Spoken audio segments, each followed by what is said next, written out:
Alhamdulillah.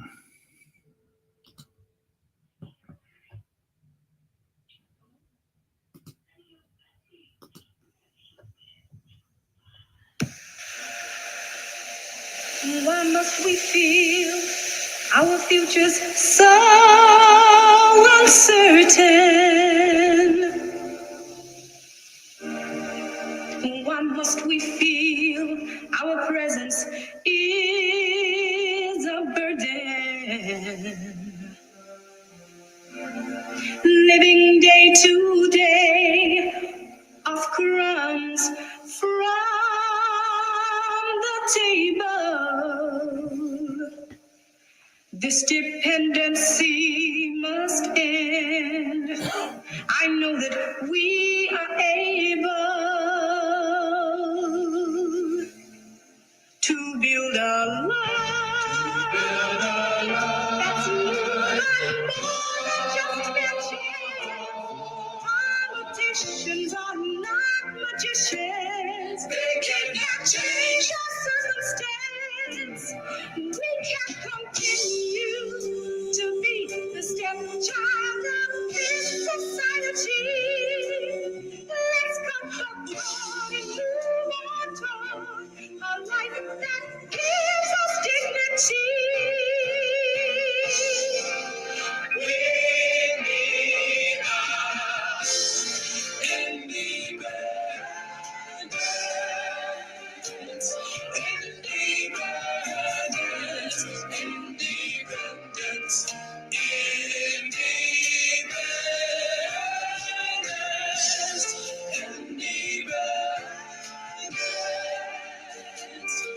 independence.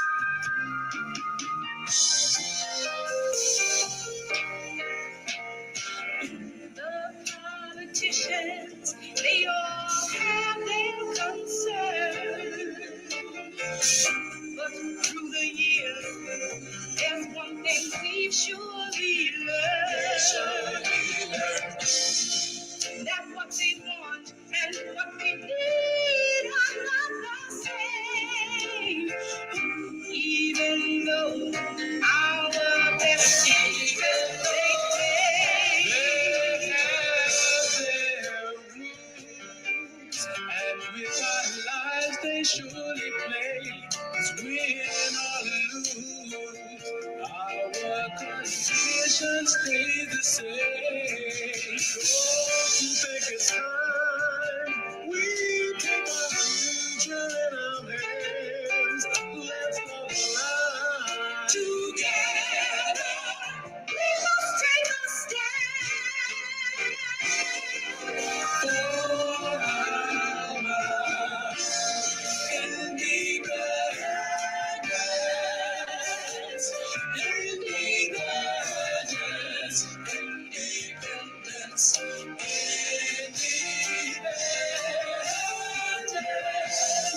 independence,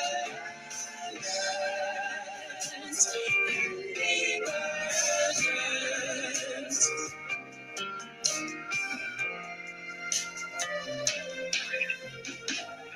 If we intend to gain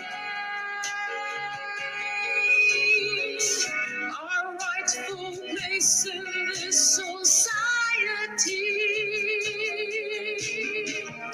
we've got to gain it for ourselves. 'Cause freedom doesn't come for free. If we support our good leaders and work in unity, we'll have our dignity. We'll have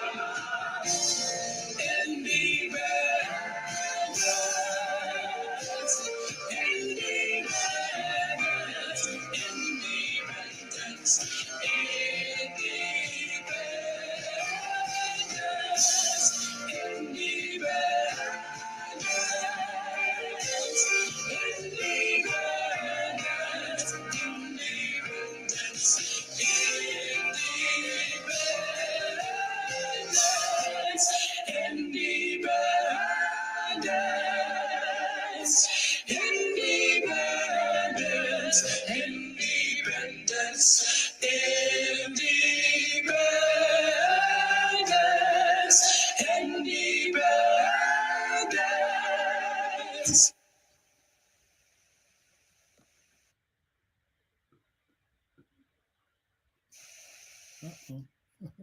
That's all right. Still got some moving parts here. That's good. So good. All right. Alhamdulillah. Rabbil Alameen. Okay. Alhamdulillah. There you are. Here I am. Daddy finger, daddy finger. Where are you?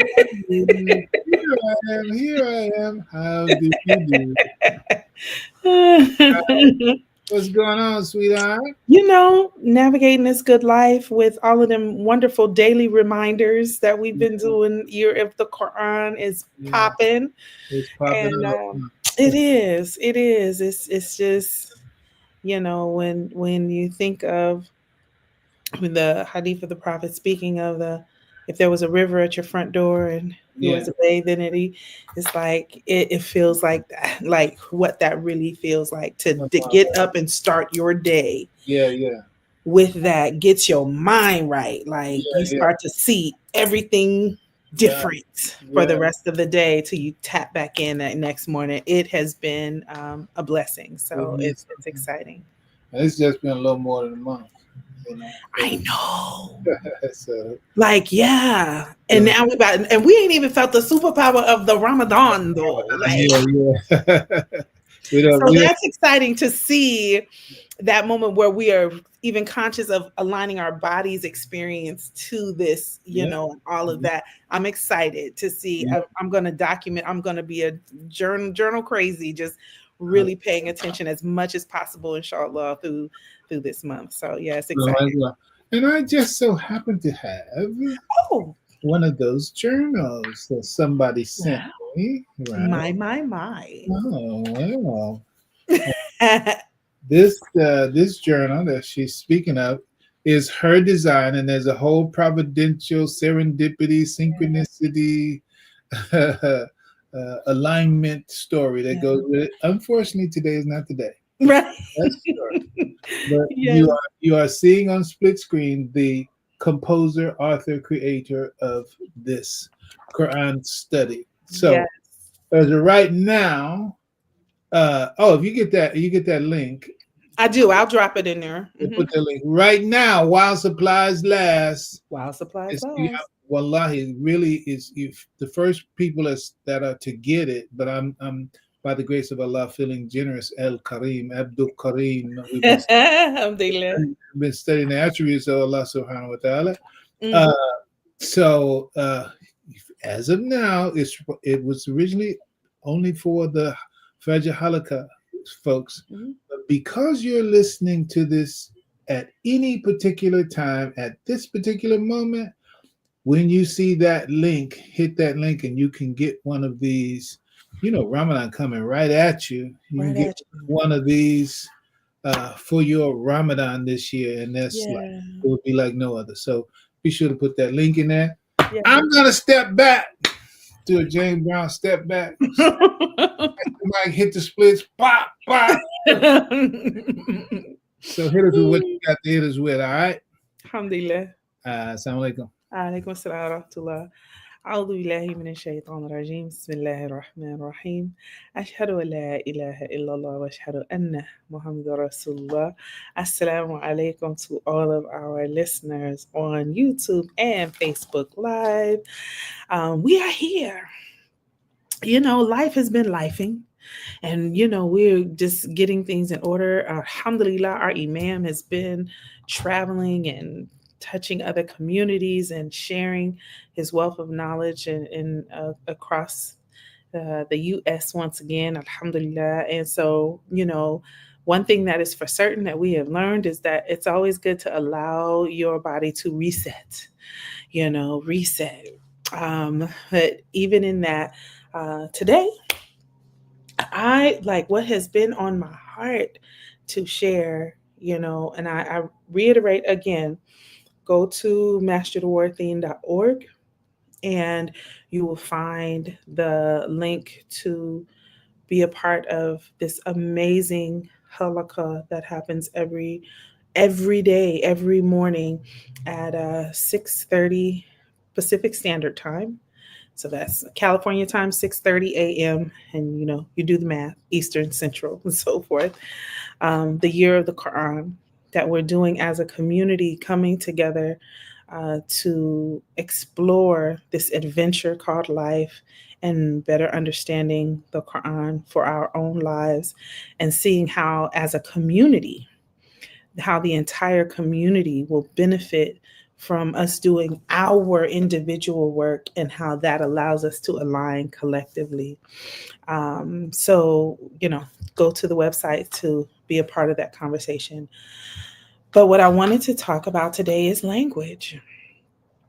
Every single time and this is inspired by, and will continue to be inspired by, this year of the Quran experience, is, when they say words, it's like these words that we use to to express ourselves, the words that we use to uplift ourselves, or that can damage. You know, I remember my dad saying that the biggest lie ever told is sticks and stones will break my bones, but words will never hurt me. Is the biggest lie ever told. And as you live life, you start to recognize, how true that statement is. Like, that's a lie. Words hurt, and words stick with you. Words affect the mind. Words affect your thinking. Words affect how you execute this life, or how you engage the world. It affects so many components. And even in that being said, like, it's I think that we get so that I have recognized that there are parts of learning that I have to be okay with approaching learning as a child, with the curiosity, with the asking the questions, with the need to, like, well, how does this work, how does that work. We have over time we've been taught to release that sense of amazement and wonder around life, that we can't be playful and creative with our experience. And in the learning should always come with a childlike curiosity. Like, when you think about, if you ever held a baby, and like other women, so if I'm holding a baby and they reach for my earrings, and they see how I react, like if they pull on it and I might go ow, and they're seeing that, oh, when I do this they do that, and they reach for it again, and they, or if they touch your nose and you start laughing and they laugh too, because they're, oh, so when I do this they respond like that. That as adults we have the opportunity to engage with this way of life, and to engage with this amazing Quran in the same way. Like, there are so many amazing principles, and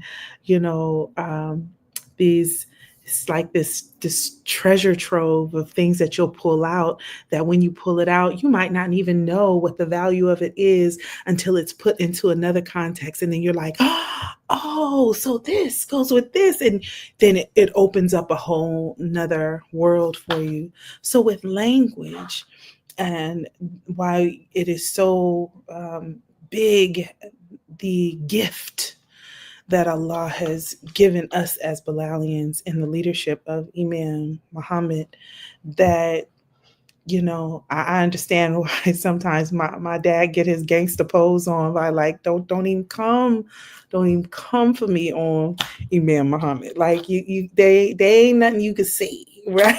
It's just kind of like, look, gang over here. This is what we do. Because there is there has been, especially what we're experiencing it right now in this political climate, there's a danger that individuals in leadership positions can use their leadership to oppress, and to serve their own selfish needs, to be oppressive. No one's more familiar with that than Bilalians. and, to have gone through the atrocities of chattel slavery, that, if there is this moment where we have to recognize that, to lead is to empower others to lead themselves. It's not to make them dependent, to oppress, to control them, to be of service to you, but to liberate them, to feel that this world, they have access to all of the beauty of what this world is. And this experience for the Bilalian around the spiritual knowledge and understanding is this idea that there's only so much that many have allowed us to have access to.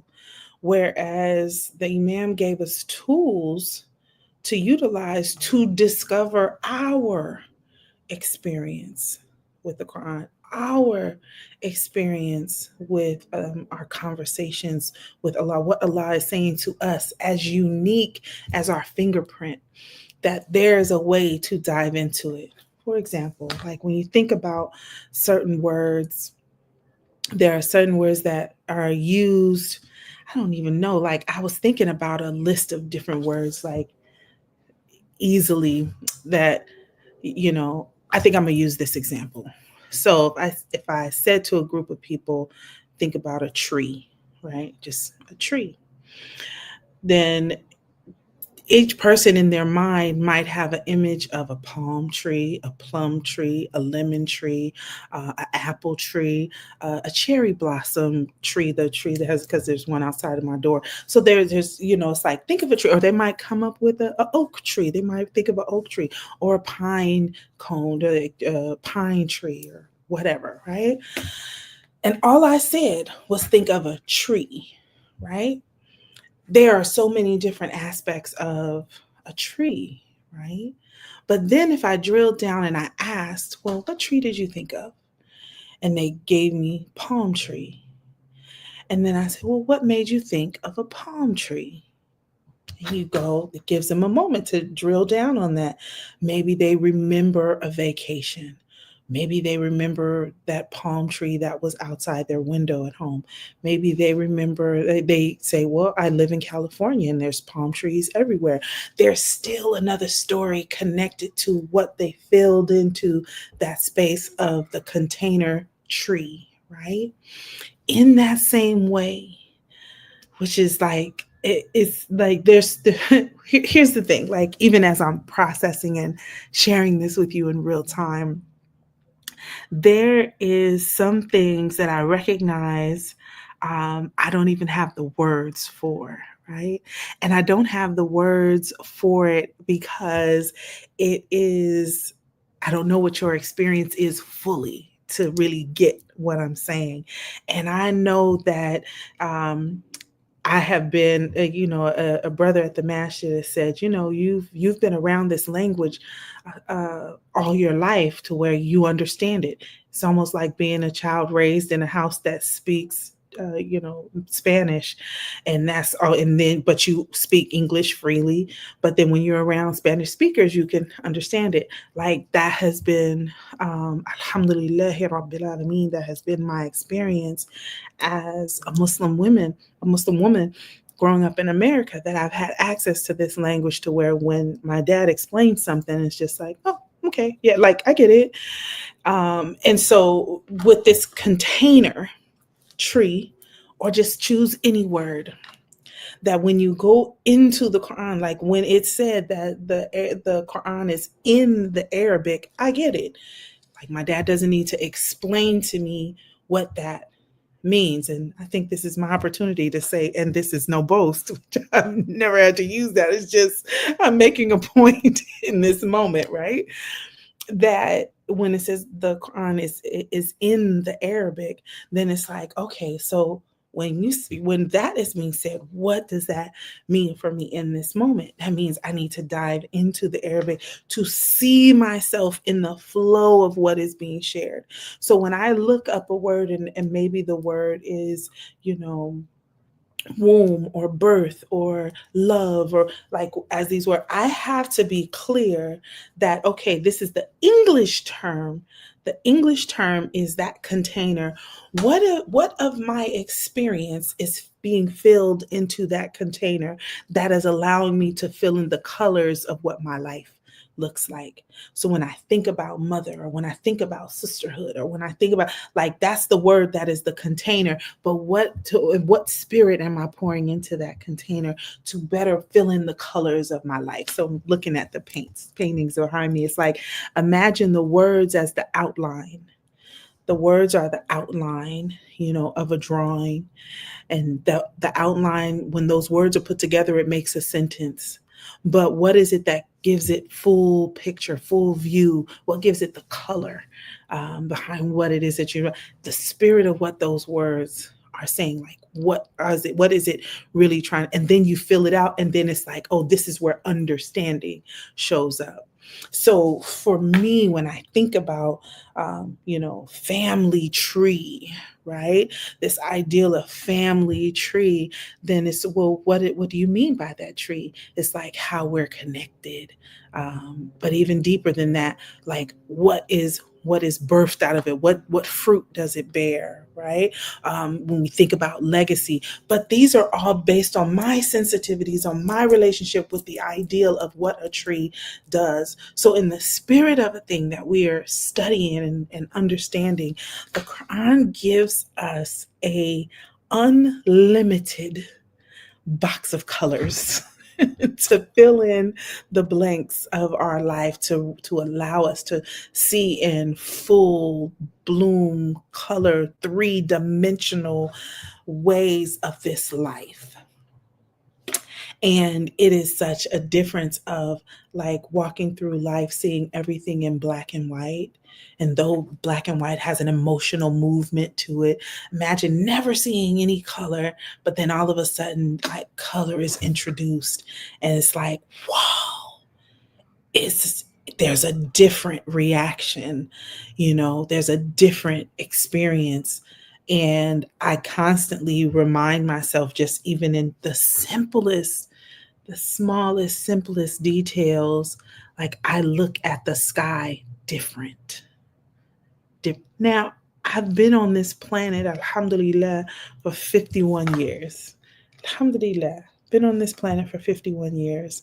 But the way that I stare and study and am in awe of the sky, I remember having little brief moments, but it's like every day I look forward to, let me see what it's going to do today.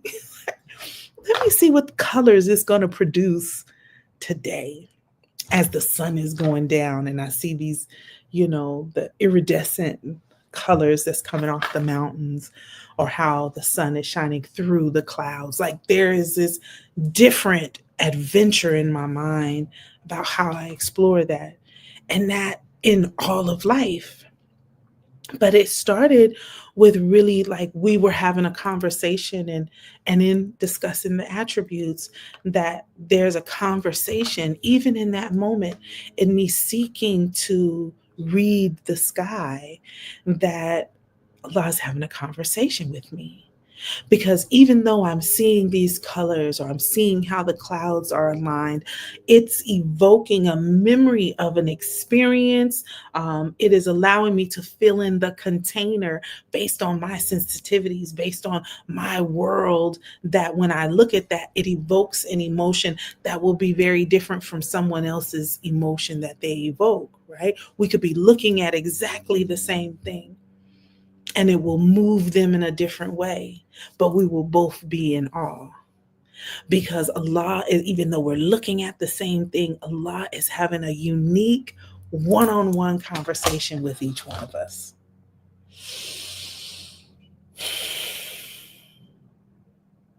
Like, I need everybody to just sit with that. Like, really, just sit with that. Because when we think about other human beings in our life, you'll think about somebody famous. There used to be this thing online where it said, do you want $10,000 or dinner with Jay-Z or something like that. This was a thing that was going on for a while. Or, with I don't even remember the billionaire's name, but either way, it was the oldest of the billionaires. I think everybody like, would you want this or would you want lunch with such and such billionaire? Some people would choose the lunch with them. Some people would choose the $10,000, whatever. That was the debate that was going on. But imagine the one who created you, the one who knows and knew you before you knew yourself, before you even came into this reality, the one who fashioned you, the one who said, this one, I'm going to give them this. This is the life I'm going to give. Like, just that one is available to hear you out and to talk to you 24/7.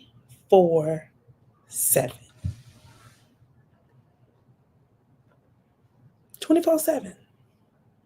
At any point in time. Never busy.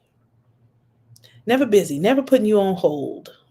Never just like, no, I don't, they exhaust me. I'm not talking to them. Never. Never. And we don't choose to wake up and respond to that. I said, never again.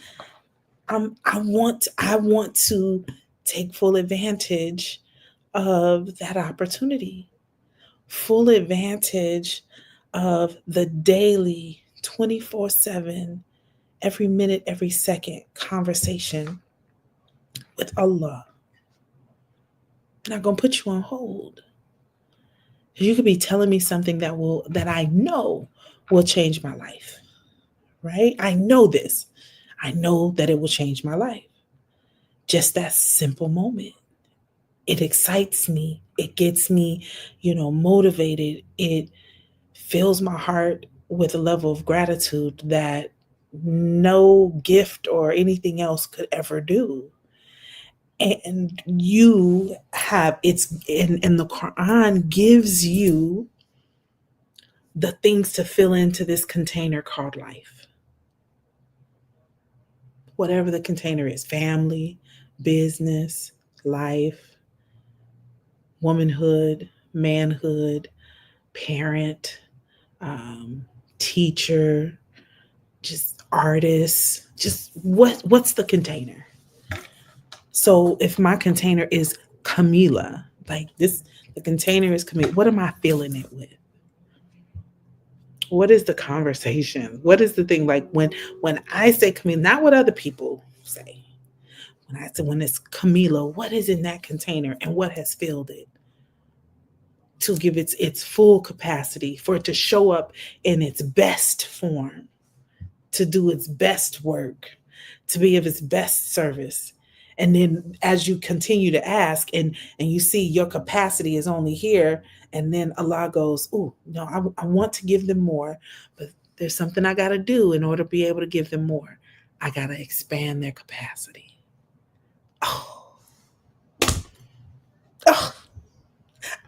Listen, I don't know who following me on this, but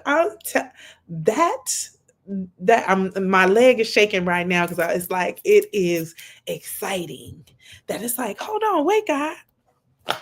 So you mean to tell me you love me enough to recognize that this container needs to be expanded in order to take in more? Like, I want to give her some more.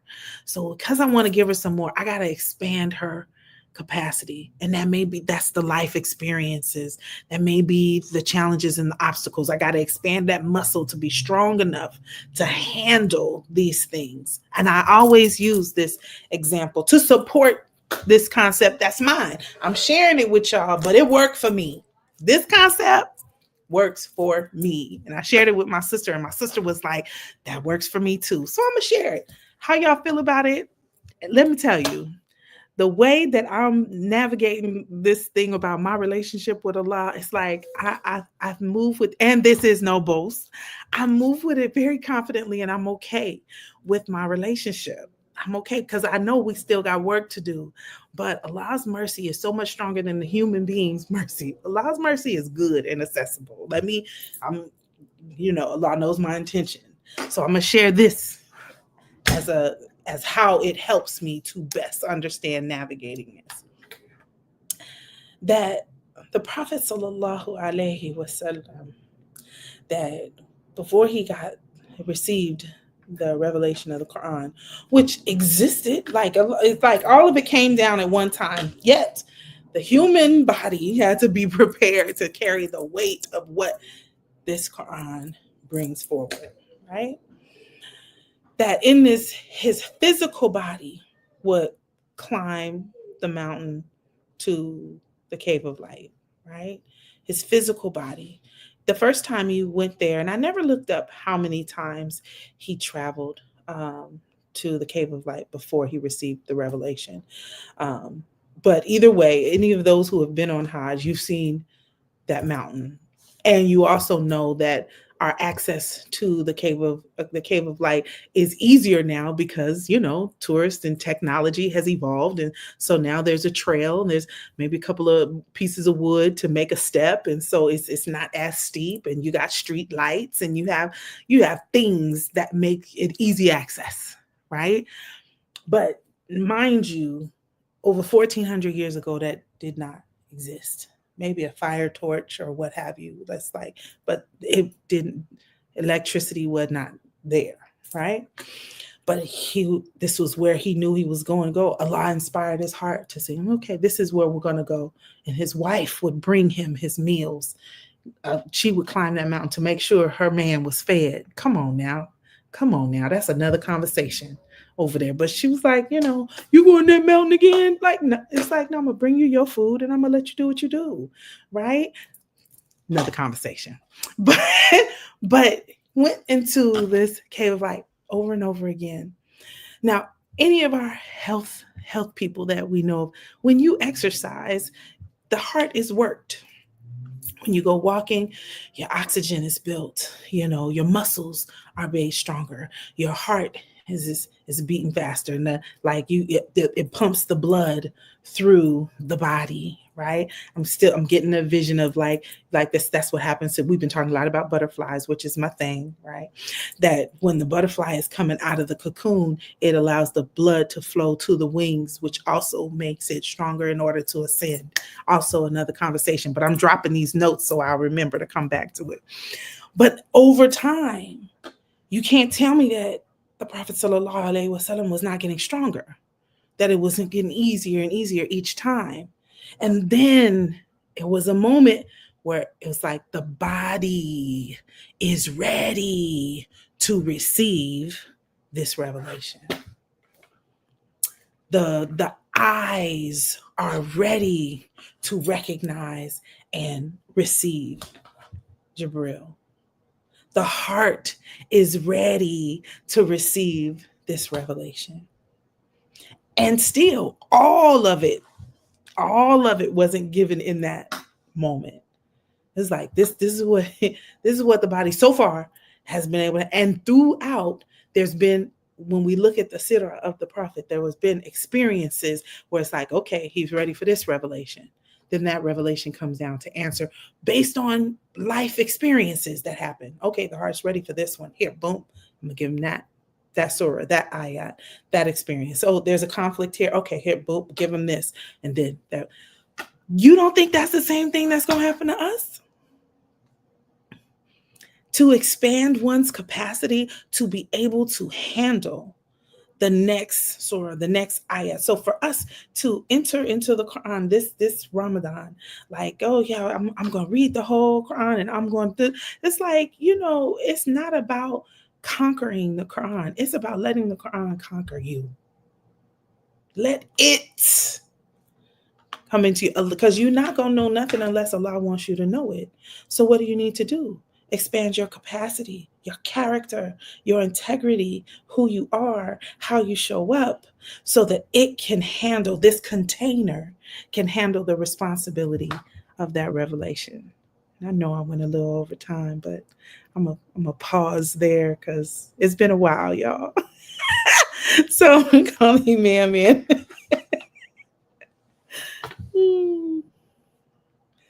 No, you come by it honest, my dear. Alhamdulillah. It's in the DNA. It's in the DNA. Alhamdulillah. Yeah, I rode with you on that one. That's excellent. Before I move on, I'll say this to add to your increased capacity. There was a time that I would make the dua. Excuse me, I need to get my backup on. There's a time when I would make the dua, or I expand my vision. That's how I vision, right? So that's just a broad expand my vision, right?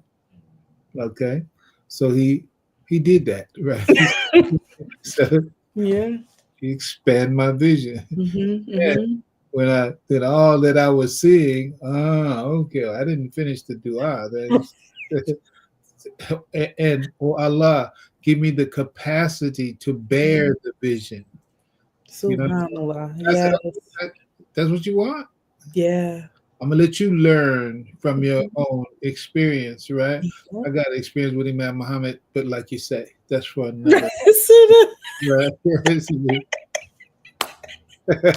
so alhamdulillah, we do that. Alhamdulillah. We get to that. Yeah, so yeah, you ask, but our asking also needs to be complete. Yes. Because he's still teaching it. He's teaching us through, through everything. Yes. All right, sweetheart, wonderful. Right. Assalamu alaikum wa rahmatullah. Alaikum salam wa rahmatullah. Alhamdulillah. So, Bismillah ar-Rahman ar-Rahim. So, for the few minutes that we're going to continue, alhamdulillah, wonderful to be here. And I know that, and I realize that you all who are checking in with us, you check in with us when the signal comes to you. You say, okay, they started the program, alhamdulillah, and here you are. And I'm grateful, thankful, even though I don't reply every time to your messages, your notes. You're always in my heart, and so there are those of you who I actually expect to see you, and I'm never disappointed, alhamdulillah.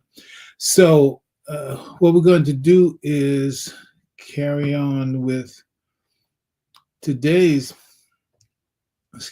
intended topic. Let me see, did I close it out? I need to open it up again. Let's go here. Okay.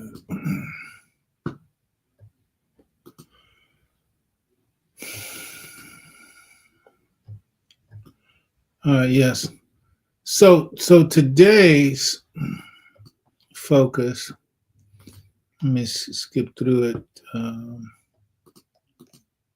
So today's focus is the history of the world's reserve currencies and Bitcoin in 2025.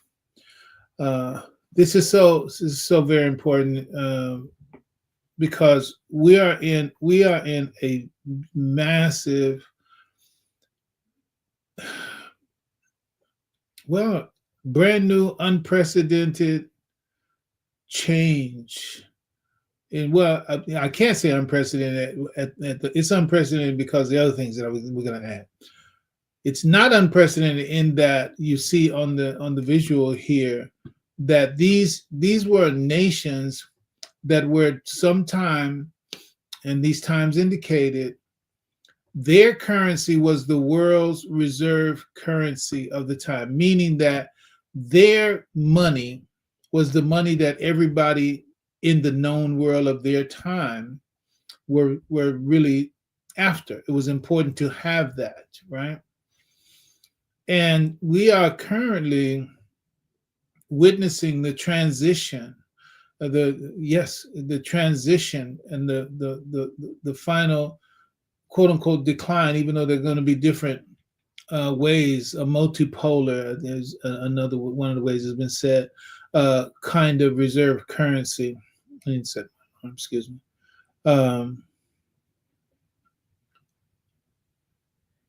Okay. Um, so that's where we are right now. The money of the world is already changing, but we are actually at a point where this real change, more complete, vast change, is at work right now. So that's it. So inshallah, I do have a lot of notes. So I want to walk through. So this is very much like, I don't know. You can call it a book report or just a history report or something. The goal is to put the information out there for us to be exposed to, so as to comprehend, get a sense of what's really going on. Because you can sleep through this. You can sleep through this, but the wake up call is not going to be. It's not going to be pleasant. It's not going to be happy. There won't be any snooze button to say, "I can." Okay, I'll catch up with it later. No, it's going on right now. So over the past 500 years, these are all different world reserve currencies that have, been in place. Portugal from 1450 to 1530, Spain from 1530 to 1640, Netherlands from 1640 to 1720, France from 1720 to 1855, Britain from 1815 to 1920, and currently the United States is the top dog. Excuse me. Oh, it's not a toothpick. Top dog in terms of the world's reserve currency from 1920 until the present. There are other world reserve currencies, but the top world reserve currency currently is the dollar. So the Portuguese real was at one time the go-to currency, right? The dollar, you might have heard the phrase "pieces of eight," but the Spanish, our dollar name actually comes from originally a dollar in the Spanish. So the Spanish dollar, the Dutch, they call it the Dutch guilder, right, for the Netherlands, and then the franc of France, that was their currency when it was the world's reserve currency, and then of course the British pound. The British pound was at one time the king of the hill for as far as currency, meaning that you want the British pound more than you want the French franc, more than you want the Dutch guilder, more than you want the Spanish pieces of eight, or more than you want the Portuguese real. All right. So now, as you see, the average lifespan of the world reserve currency means that, okay, go back in history with me and just think about it in terms of ships, right? People are on ships. People are on ships and they're going to these different countries now. And they're buying things. I mean, notwithstanding the stuff that they steal, but just let's deal with commerce, right?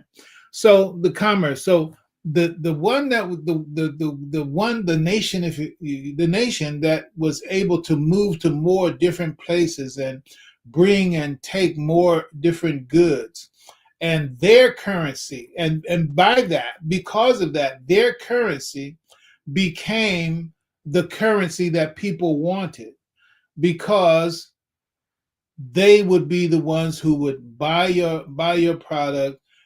That currency would be a marker of greater worth than that of another lesser force. And as we go on, we can get more of those attributes to put them in that position. I just want us to understand is that the way the dollar moves around the world, this is literally to understand it.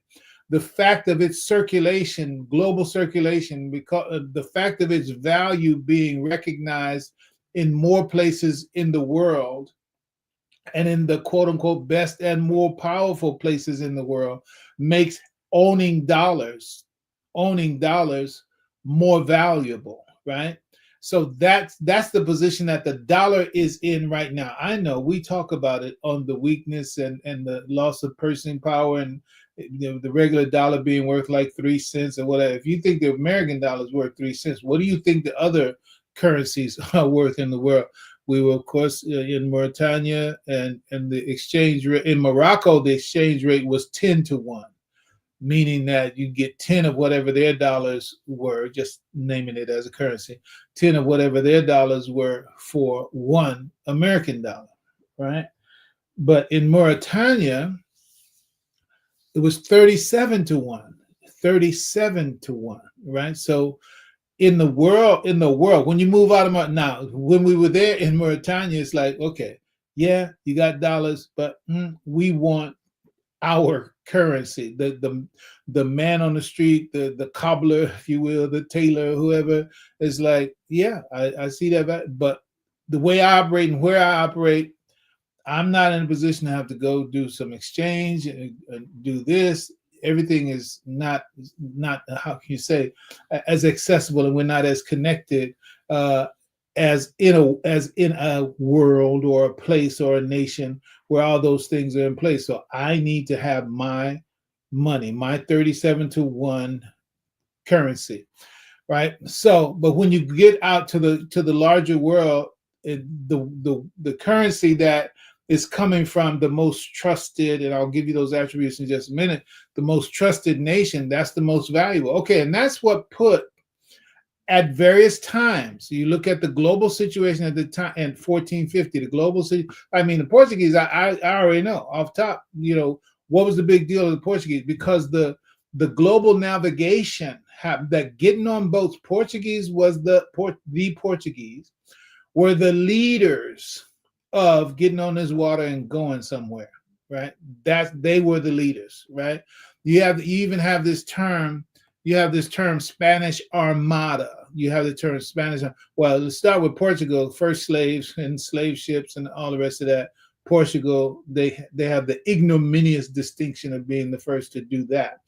And the first slaves that they took and took them to Spain. So Spain was next in line, and as you see historically, Spain after Portugal became the world's reserve currency, and we know that history and the role that Spain played in the transatlantic slave trade and all the rest of that. Okay, so the bottom line is, these movers and shakers in the world were the ones who, because of their presence and because of their ability to transact, to go and come, to go to further places, to bring goods and to carry goods from one point of the globe to the other, made the currency of that nation with that capacity more valuable. So much so to, as its economy grew, then it became the king of the hill for as far as currencies are concerned. And so this trade-off was a trade-off that just carried on. Each one is how they transition, each one leading to becoming the king of the hill for as far as that, I mean, it'd be a nice rhyme, the king of the hill, like the dollar bill, but every one of these are not dollars. So either way, so that's how, okay, so now look, the average lifespan for the world reserve currency is just 95 years.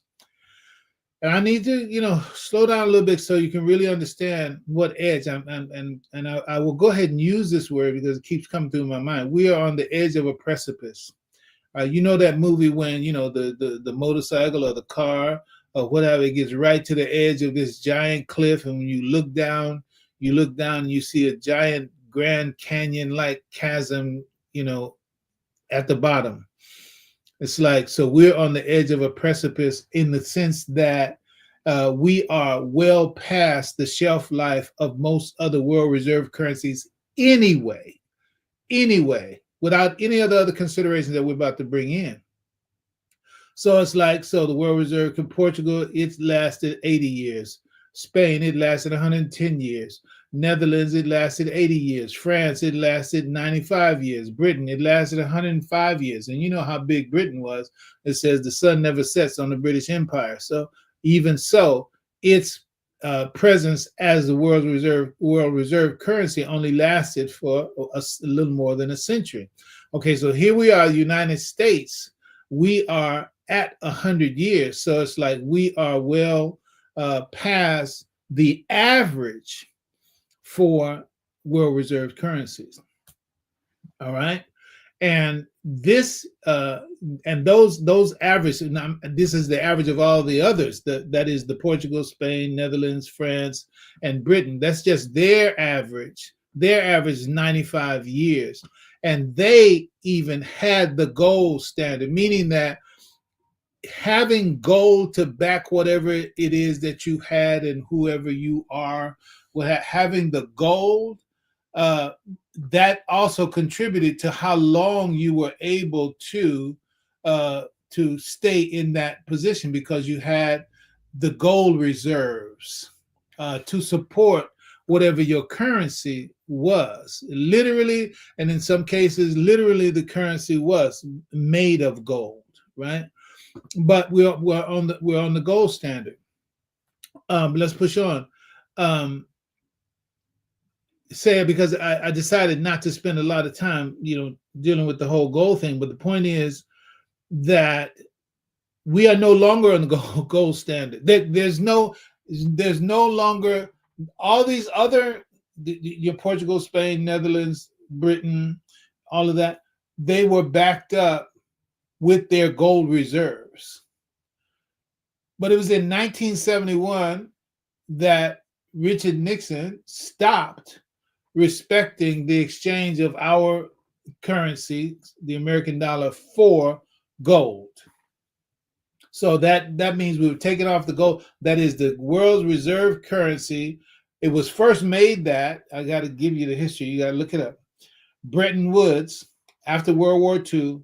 Everybody else in the quote unquote the alliance that America had with Britain, et cetera, in World War II, but all that, we didn't get any bombs over here. We didn't get any bombs over here in America during World War II. But everybody else who was on the other side of the Atlantic, they were getting bombed, smashed, blew up, etc. Both sides. You got the Japanese, you got the Italians, you got Germany, and Britain and France. It's like pa pa pa pa.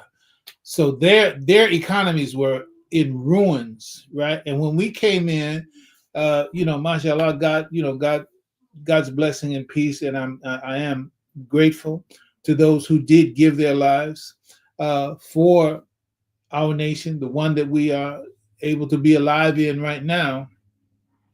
But that being said, America, got together with whatever the name of that program was, the name of the atomic bomb program, whatever it was. Put that bomb together, drop that bomb, war is over. It's like we didn't spend a lot of time in the war. We know we had many lives lost, but not to the extent of the other lives on that side of the water. When we came with a bomb. Boom, that's it. And so then, being as strong as we were, economically speaking, that put us in the economic catbird seat, I'll say, because our economy wasn't damaged in the same way, and so our reserves and everything else put us in a strong position. So America, quote unquote, became the global economic boss, and the dollar became the world's reserve currency. All right. So what I did, I did a little, I don't know what the actual name is for using AI to answer some simple questions about it, or some specific questions about it, so that we can have a little better understanding about what is going on and how we might be impacted and what we might expect at this time, because we're at a time where the world's reserve currency is, in the scheme of things, not without its weak points, frailties, potential failure point, and also the challenge of Bitcoin, much more particularly than the cryptocurrencies. Bitcoin is an asset. Bitcoin is not a quote unquote cryptocurrency. When you talk about currency, yes, semantics for some, but you talk about currency, you're talking about things that are used in regular immediate exchange in terms of that currency. That's like current. It moves, right? Bitcoin is a store of value. It's a reserve. It's a store of value. It's an asset. It's like things that you own in order to hold the value, in order to hold purchasing power, right? And some people do it through art, some people do it through gems, precious metals and stones, and even collectible automobiles and all other kinds of collectibles. The idea is that the real estate, Bitcoin is that kind of thing, but with all of the attributes of money. But we've said so much about that. I'm not going to try to go over that again. What I'm trying to get us to understand is that we are at the time where there's a transition, like from Portugal and Spain and the Netherlands, and Britain, etc. We are in that transitional moment in history, and I want us to have some sense of the depth and the magnitude of that change. Just understand. Imagine that you're depending on. Let me see. Do I have some? Yeah, I got some paper. Just happen to have some paper in my answer. Okay, this $10 in the real scheme of things, a generous value to this as compared to its original value would be like having 30 cents. $10 would be like having 30 cents, right? Why? Because the dollar has lost 97% of its quote unquote value by comparison to what it could do in the past. Well, I mean, it's like, what can you do for 3 cents today? I mean, okay. So the point is, imagine a time where this was the money, you paper money, especially those in the hood. We are just sold the whole idea. We had these videos of people showing stacks of money. They got stacks of money in their arm. They paper money. Man, that's dummy. That's dummy. That's those paper money is poor people's money. Paper money is poor people's money. Okay. And so the whole idea of paper chasing and I got to get that paper. No, that's the invitation to stupid people. Okay. So the point is that imagine that was all you had as money. Go the Weimar Republic. I can't, don't ask me to tell you how to spell it, but Weimar, you might find it spelled Wymar Republic, or maybe you can even try. And I know AI will correct you anyway if you get it wrong. Okay, what they're trying to say, Weimar Republic. It was at the end of Germany's, at the how can you say, the depths of Germany's decline after World War II, where a wheelbarrow of money, quote unquote paper money, German marks, would be required to like buy a loaf of bread, right? And there's so many other places where Zimbabwe and other things, all these, just look these up and use the word hyperinflation. You can just literally ask, what about the nations that have suffered in the 20th century from hyperinflation? That is, what nations in the 20th century have suffered from hyperinflation? And then let that take you where it's going to take you. And then look at the scenario that those people are in. That's the situation that we will be in if we are not prepared for the death of our paper money. If you're not prepared for the death of your paper money, you're going to be in the same situation of those people in Zimbabwe, even countries like Greece and so many others. It's a sad name, but that's the name that's given to it. Those countries called the pigs: Portugal, Italy, Greece, Spain. Just think about it. Just think about it. So just even like when we talk about Portugal and Spain, putting those in there. Italy is not on our original the global currency list, but Spain is, and Portugal is, and Spain and Portugal, as we see, used to be, but it's payback from God. Mashallah, mashallah. It's like, okay, where are you now, Mr. Slave holder, slave runner, country destroyer, whatever? Portugal and Spain kicked the Moors out. Yeah, we had our role in falling off, but kicked the Moors out, outlawed Islam after it having been there 500-600 years in total stability. Get out of here, Muslims, get out of here. Outlawed Muslims, outlawed Islam. All right. Portuguese stole the first Africans and sold the first Africans to the Spanish. Now, where are you? Pigs. MashaAllah. Pigs. Portugal, Italy, Greece, Spain. All right. So the point, but where are they now? I want you to see this. Just imagine some big celebrities, highfalutin. I mean, you don't have to look far from, you just do the where are they now search, and you'll see, oh, this used to be the highfalutin main billboard number 1 person, blah blah. And he said, now they're homeless, right? They're homeless, etc. So, well, that's Portugal, that's Spain, but that's also where you and I would be if we allow ourselves not to be prepared for the collapse of our currency as the world reserve currency. The world reserve currency, the position of holding as the world reserve currency is not a permanent position. That's what the history is telling us and showing us, and that's what I'm reminding us of. It will collapse, as with all others, because it doesn't rest on anything, formally speaking. But let's move on with this, so we'll say as much as we can, cover as much as we can with the time. So we put the question to AI. Said what trans-temporal, geopolitical, and socioeconomic circumstances or features, either in principle or in fact, do current and former world reserve currencies share as attributes of their rise and decline?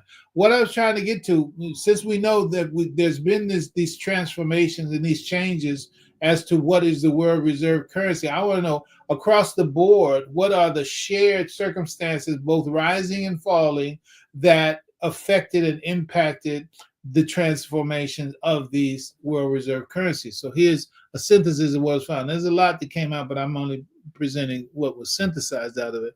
It says, in sum, the current and former world reserve currencies tend to be born from the confluence of a nation's peak economic, military, and industrial strength. So these are the things that put you on the top of the hill. What is your economic situation? That is, do you have a bustling economy? Do you have a good economy?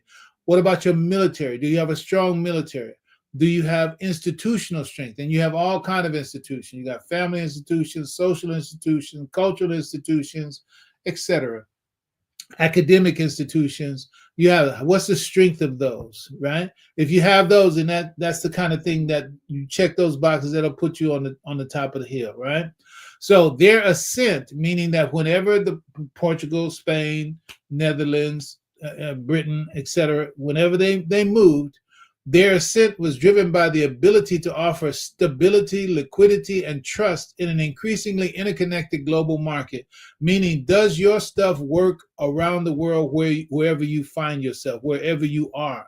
Can people trust who you are and what you are, etc.?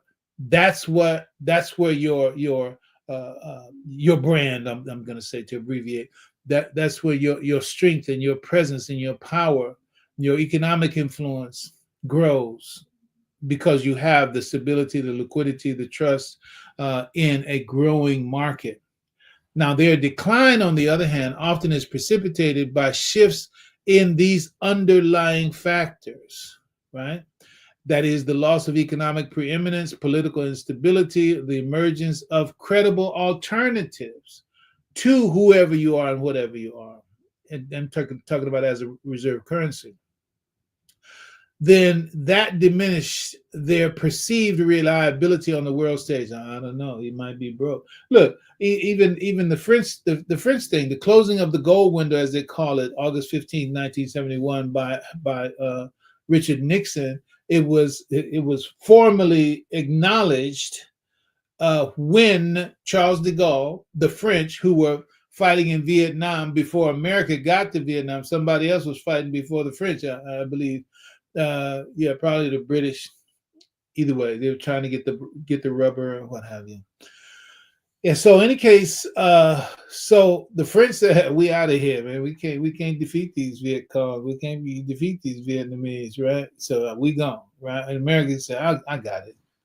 So America goes in there and fights and fights and fights. And then Charles de Gaulle, who had his money over here, supposedly in Fort Knox, and that's under scrutiny as we speak right now. That is, the Doge is questing to get in there and say, well, let's audit the gold that's in Fort Knox if it's there. So, in any case, so in terms of the French, because America used to be the place that people would store their gold with America, Fort Knox. It's like, we got, don't worry, give it up, bring it over here. We'll be your bank, Fort Knox. The bank for it, be your bank for your gold. Okay, it's fine. All right, so America's fighting this war, and Charles de Gaulle and the French, they know, hey, this war ain't cheap. Y'all fighting this war, and you fighting pretty low. You know what? He sent some ships over here to collect his gold. Richard Nixon said, "Nah, we're not going to get that gold." Meaning that because we had gold certificate, our money was all gold certificates. So whatever you had, not only the fact that I left it with you on trust, but also, we got these dollars that say the bearer can get X amount of gold for it. When Charles de Gaulle came to get his, said, "No, can't do it." So it was straight gangster. August 15, 1971. Okay, so that closed the gold window, and that killed off a lot of things that were in place. One of them was the Bretton Woods Agreement. The Bretton Woods Agreement was bought into by the quote-unquote, let's call them allies, bought into by the allies because the dollar was secured by gold. So it's like, the dollar was as good as gold at that time. And especially, as we said, in relationship to all the other bombed out countries, I'm just being brief, the other bombed out countries that could not possibly restore their own economy. We had the Marshall Plan that had to be brought to bring about changes and developments there, and all of that. So those countries couldn't actually, do rebuild in a way without American support, right? Which meant a lot for the American economy, etc. So I'm just thinking about so many things that come to mind with that, how it seems one could conspiratorially consider maybe that became a model for, you know what?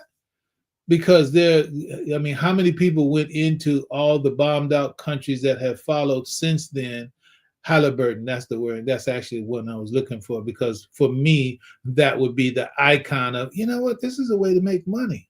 Let's go in, tear stuff up, destroy the infrastructure, blow up the buildings, et cetera, and then we provide the money, i.e., in terms of loans and promises from the World Bank, International Monetary Fund, whatever the case may be. And then we send our companies in to do the rebuild, right? But we're on both ends. We're on the bombing end, and we're on the building end, and we're on the banking end. So we're getting all the money going and coming. But maybe it's just a foolish conspiracy. Where's my tinfoil hat?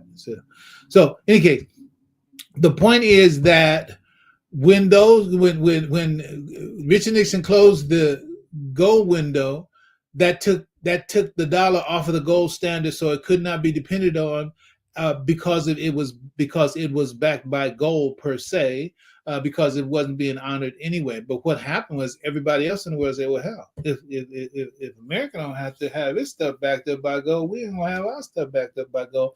And in 1971, the whole world went on to the fiat system, right? That means everybody's currency is only as strong as those factors that make a currency credible and trustworthy, right? So without elaborating too much on that, so these patterns, the rise and fall, the source of rising and source of falling, these patterns, which have recurred over centuries, underscore the dynamic interplay between national power and broad international financial architecture, and the broader international financial architecture. So it's telling us that this tells us these are the things. So these are basically five factors. That make for the strength of a world reserve currency. And I'm saying this to get to the point where you can appreciate the fact that whatever of these features are being undermined in whichever way is an indication that uh, collapse is quite possible, and uh, the need for anyone who's dependent on the collapsing system to have a life raft, to have some other way. But let's take our time and walk up to it. So here are the 5 key features. Dominance of underlying economic power. These are the things that make whoever is the world reserve currency.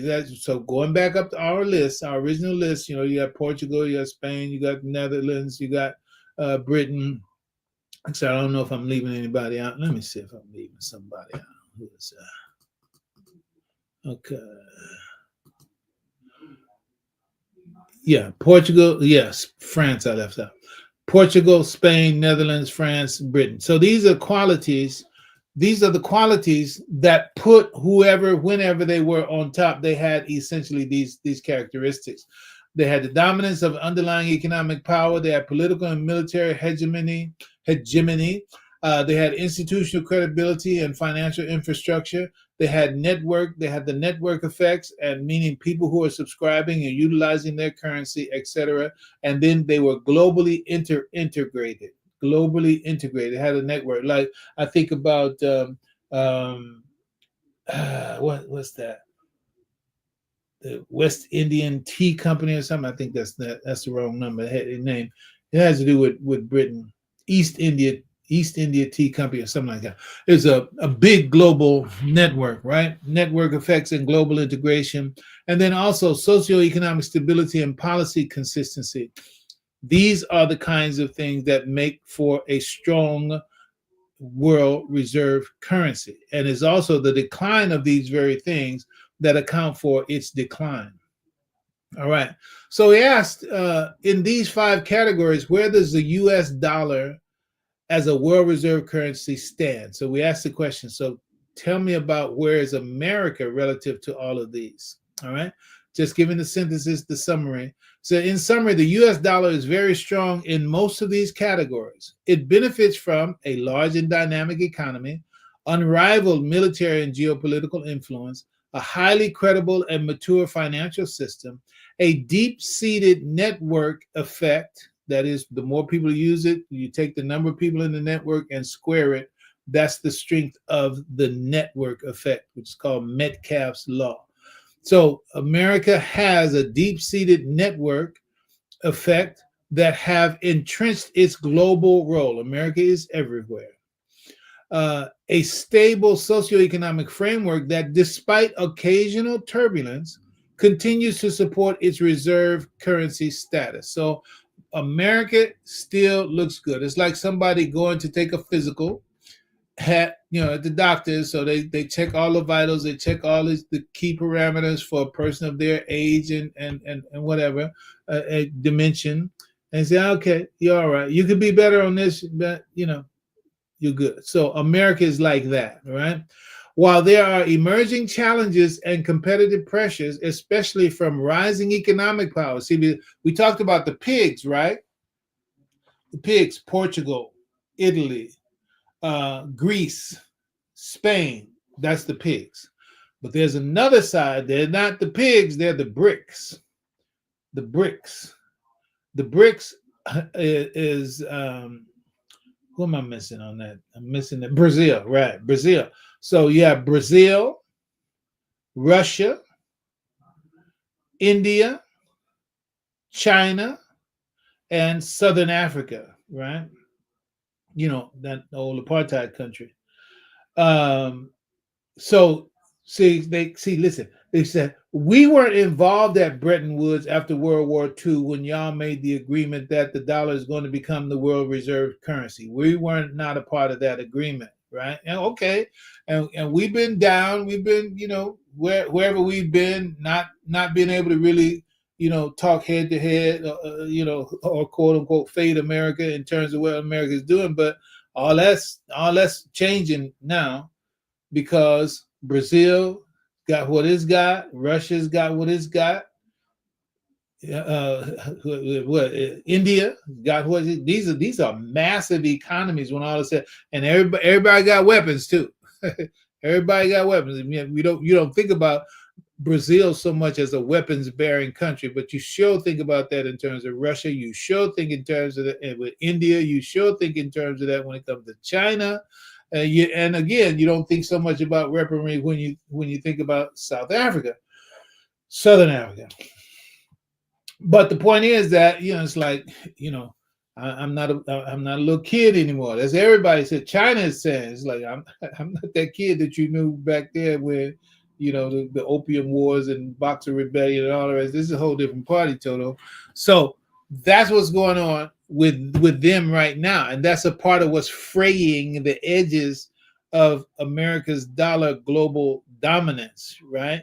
And that's but we'll mention it in passing, how much of America's debt is actually owned by China, right? So it's like when you have this paper right here is a IOU from the United States government, right? It's an IOU.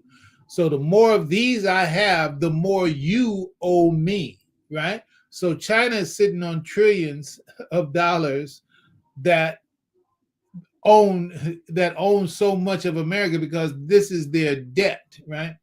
The U.S. debt. So let's move from that. All right. So then we ask a further question. It says, given the current president, so now we're moving into, well, what does Bitcoin have to do with it, and where are we now, right?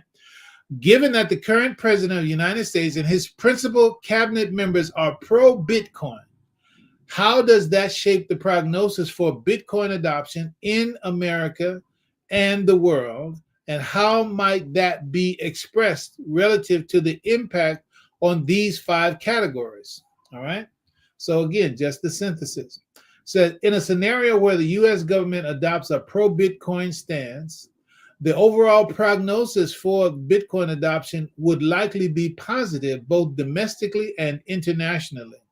The U.S.'s economy might, and global influence could, and they state these categories, it could accelerate because of the position that America is in the global financial system. It could accelerate Bitcoin's integration into the mainstream financial system because it is the U.S. that can make that call, that has that hegemony, that has that level of influence on a global scale to be able to. And it's not, and it's really not so much that America say, I want you to adopt Bitcoin.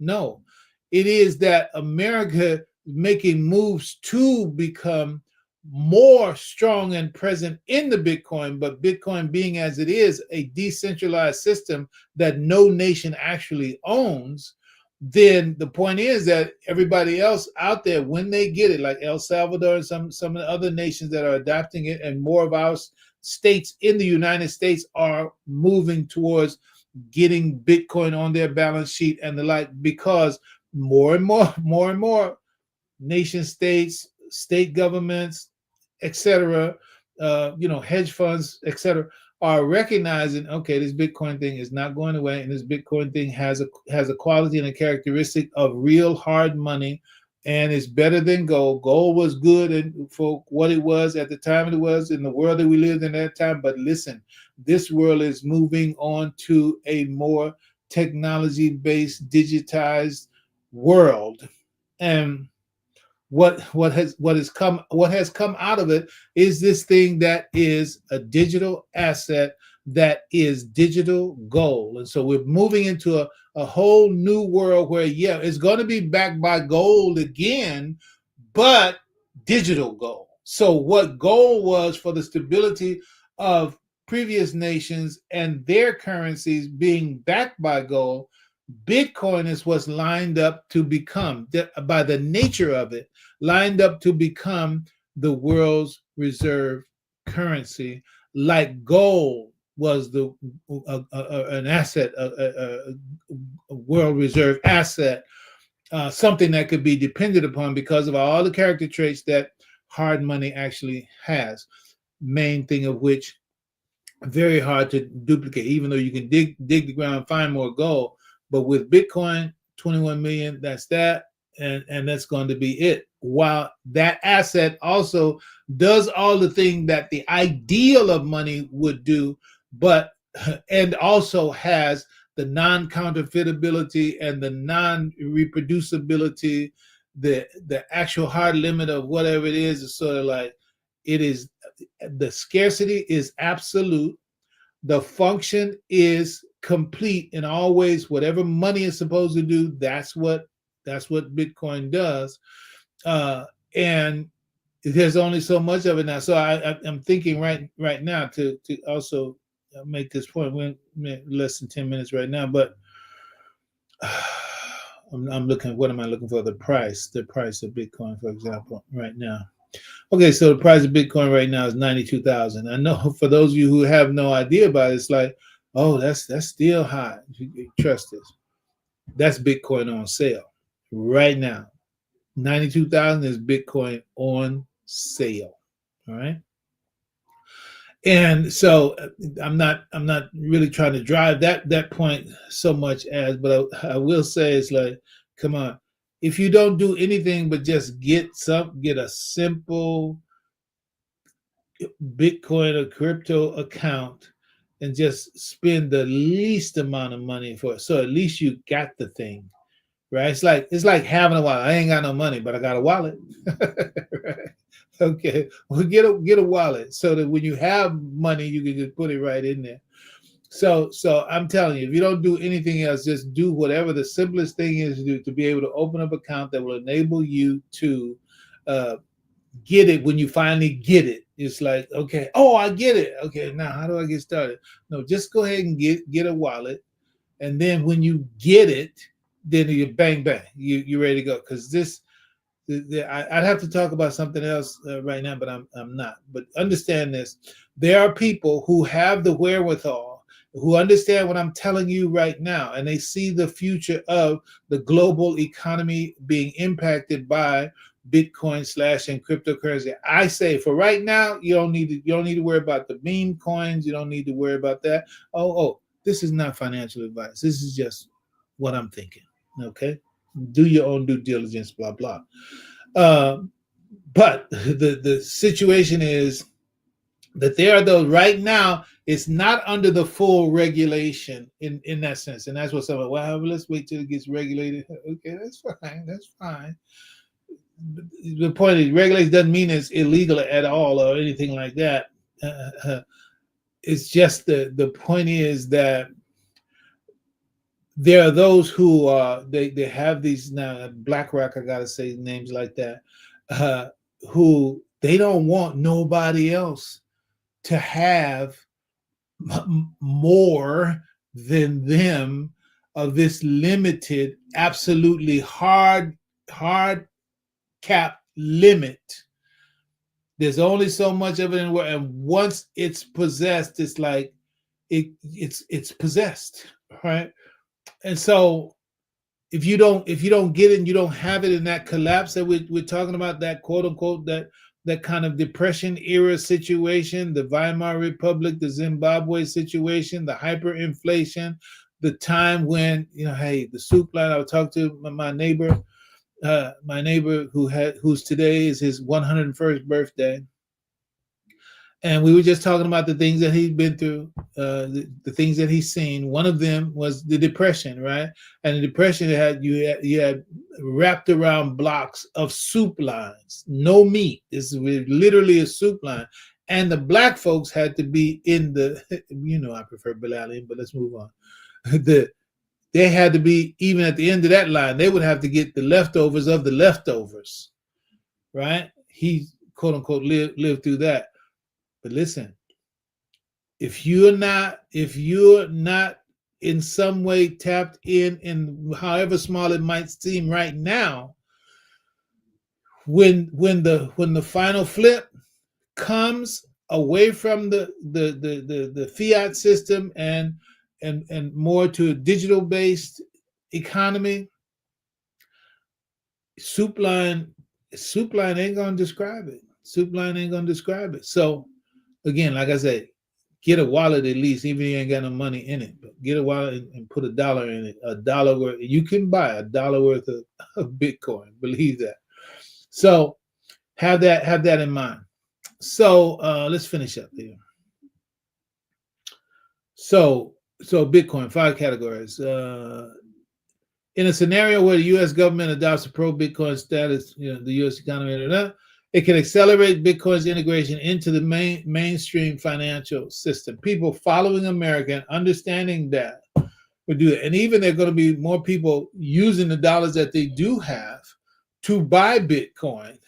So it's like the Bitcoin is more valuable than the dollars. It's in reality when you understand it, you do understand it. It's like, yeah, let me trade this in. Let me trade this 3 cents to the dollar in for something that has an unlimited capacity for growth. Okay, so it can accelerate because of America's position, because the U.S. Trump wants America to be the crypto capital of the world. Hey, for the people who own cryptocurrency, especially Bitcoin, it's like, yeah, that you can go for. Okay. It will shape international regulatory frameworks through geopolitical leverage. So America is in the position to influence more and more people to go that way. And with that being the idea, this was the thing that I was trying to say to you. There are those people in the regulatory environment where it's not hard and fast, it's not so much set in concrete.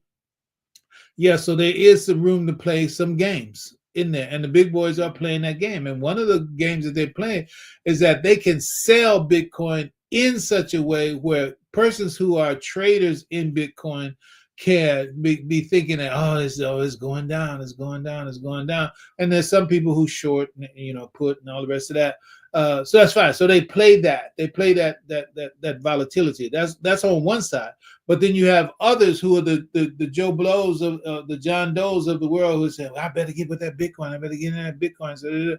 So then that's new money. That's called retail. That new money comes in. You buy, and it makes it go up.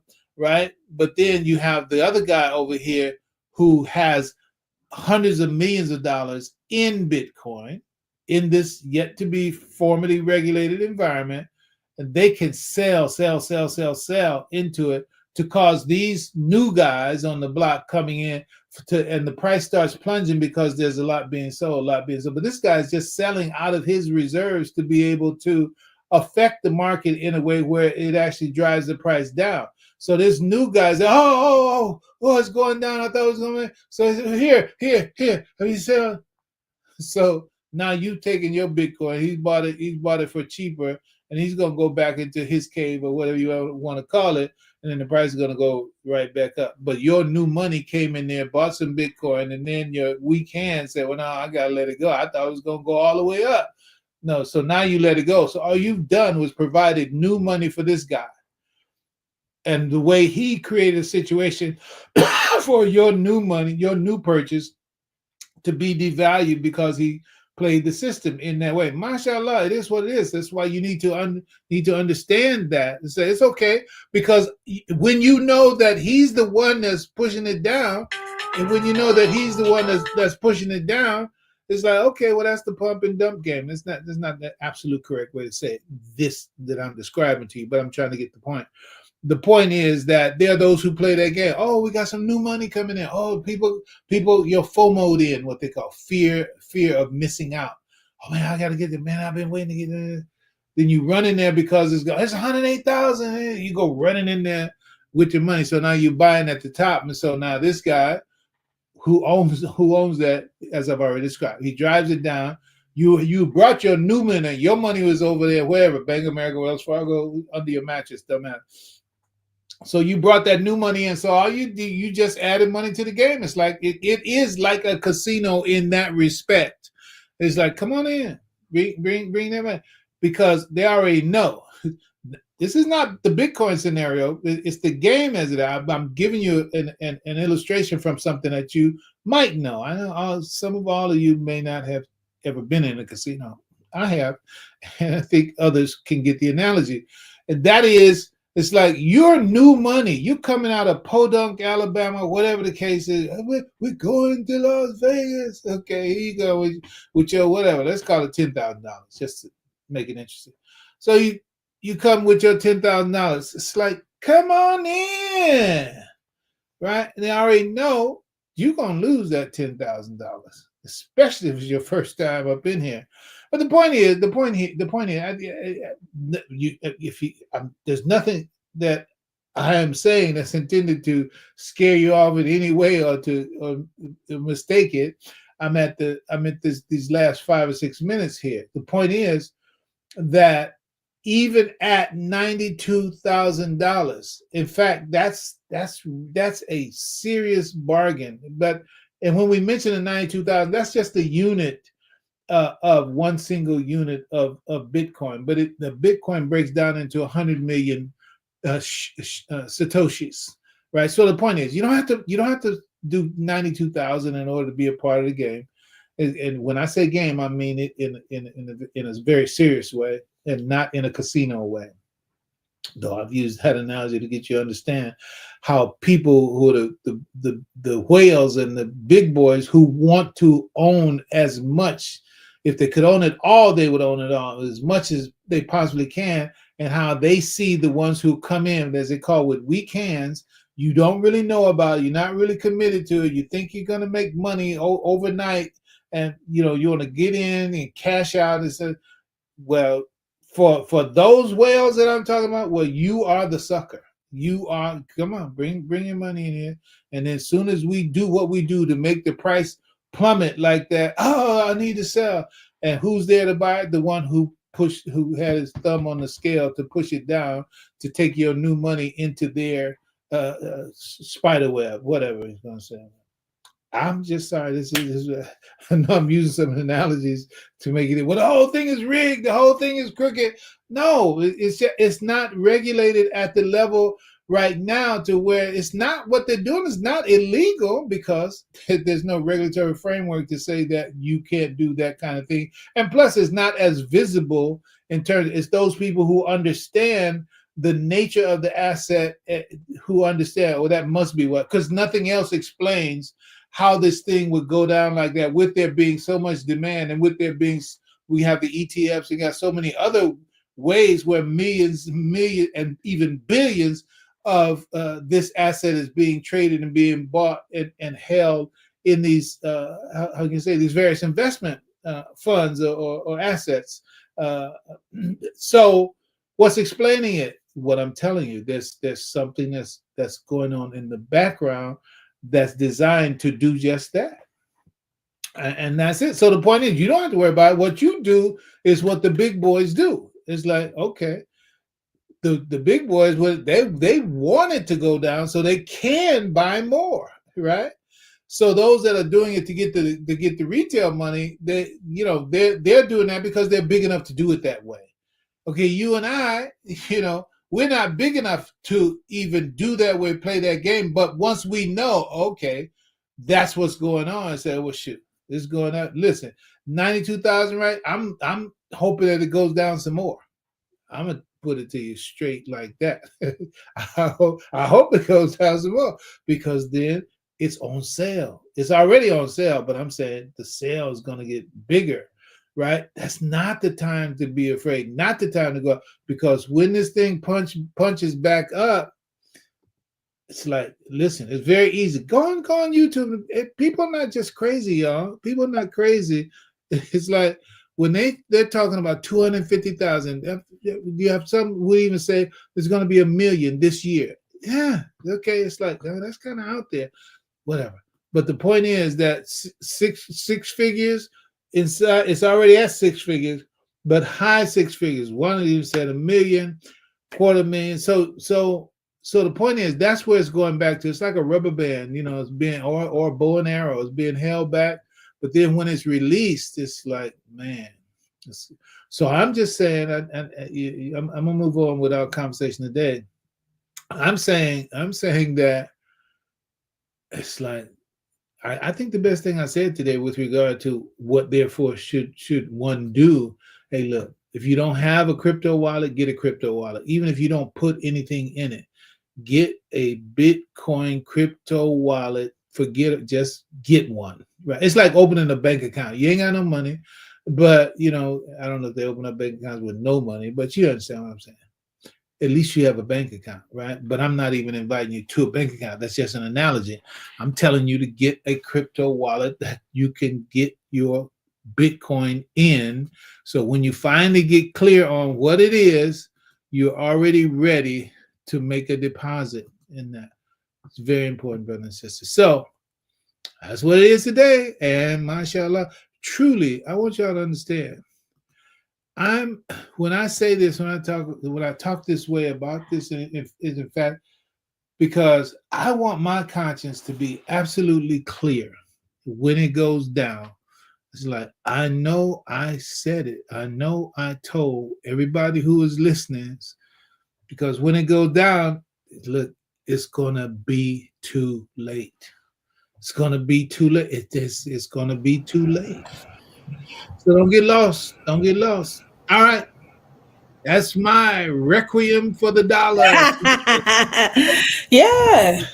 I mean, we're making plans for every other area of our lives. Why Yeah, not?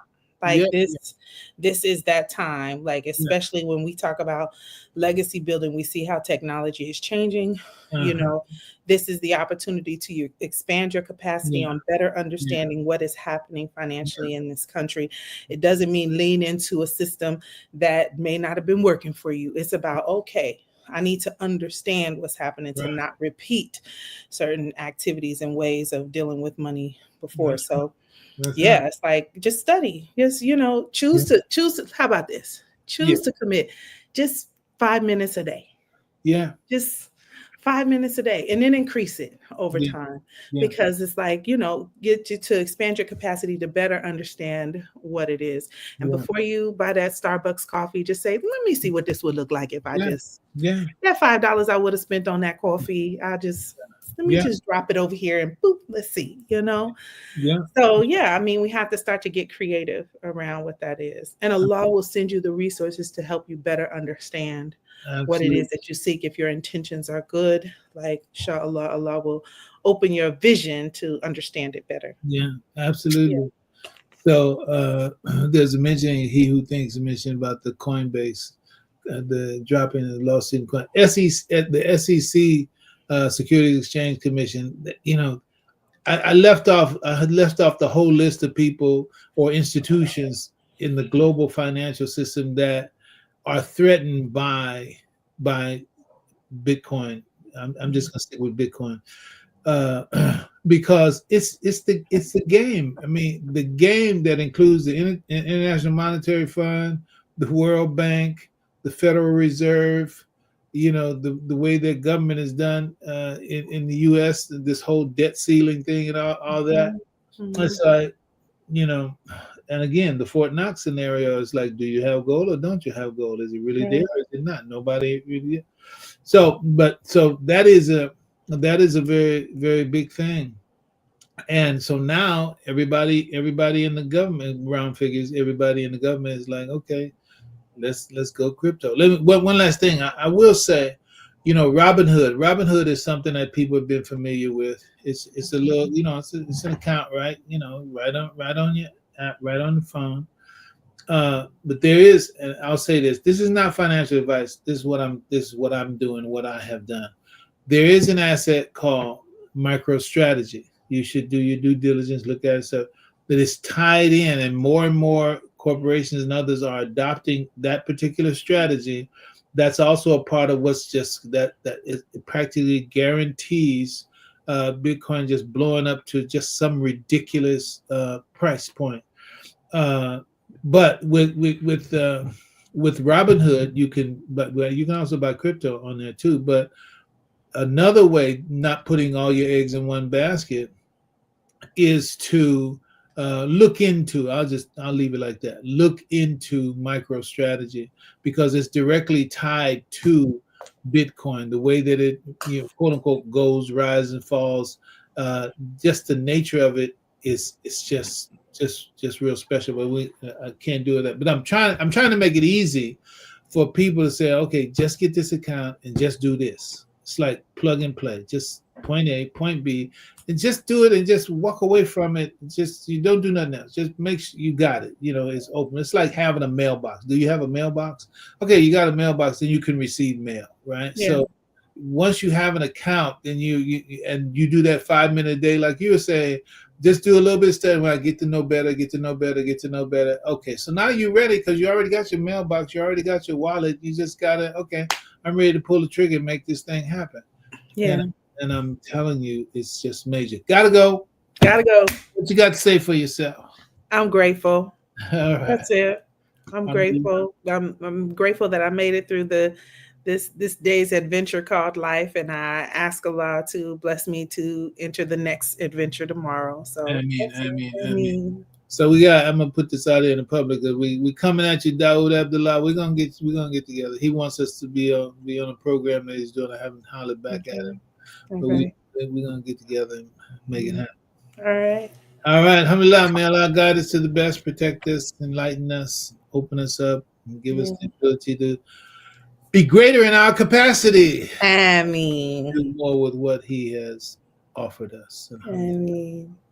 All right, everybody. Assalamu alaikum wa rahmatullahi wa barakatuh. Alaikum assalam wa rahmatullah.